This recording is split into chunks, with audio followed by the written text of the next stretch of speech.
आंतरराष्ट्रीय एव्हरेस्ट दिन दरवर्षी 29 मे रोजी साजरा केला जातो. 29 मे 1953 रोजी न्यूझीलंडचे सर एडमंड हिलरी आणि नेपाळचे तेनझिंग नोर्गे शेर्पा यांनी जगातील सर्वोच्च शिखर माउंट एव्हरेस्ट यशस्वीपणे सर केले होते. हे शिखर सर करणारे ते पहिले मानवी गिर्यारोहक होते. या ऐतिहासिक कामगिरीच्या स्मरणार्थ आणि गिर्यारोहणातील धाडसाचा सन्मान करण्यासाठी हा दिवस साजरा केला जातो. जागतिक पचन आरोग्य दिन दरवर्षी 29 मे रोजी साजरा केला जातो. पचन संस्थेचे आजार, त्यांचे निदान आणि प्रतिबंध याविषयी लोकांमध्ये जागरूकता निर्माण करणे हा या दिवसाचा उद्देश आहे.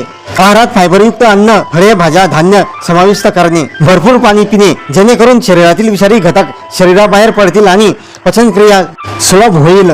जेवताना घाई करू नये, अन्न व्यवस्थित चावून खावे. नियमित व्यायाम केल्यामुळे चयापचय सुधारते. जंक फूड, तेलकट आणि मसालेदार अन्न खाणे टाळावे. पचनक्रिया निरोगी असेल तर अनेक आजारांपासून बचाव होऊ शकतो. संयुक्त राष्ट्रांच्या शांतता सैनिकांचा आंतरराष्ट्रीय दिवस दरवर्षी 29 मे रोजी जागतिक स्तरावर साजरा केला जातो. हा दिवस संयुक्त राष्ट्रांच्या UN शांतता मोहिमांमध्ये सेवा बजावणाऱ्या सर्व कर्मचाऱ्यांचा सन्मान करण्यासाठी आणि कर्तव्य बजावताना हुतात्म्य पत्करलेल्या शांतता सैनिकांच्या स्मरणार्थ हा दिवस पाळला जातो.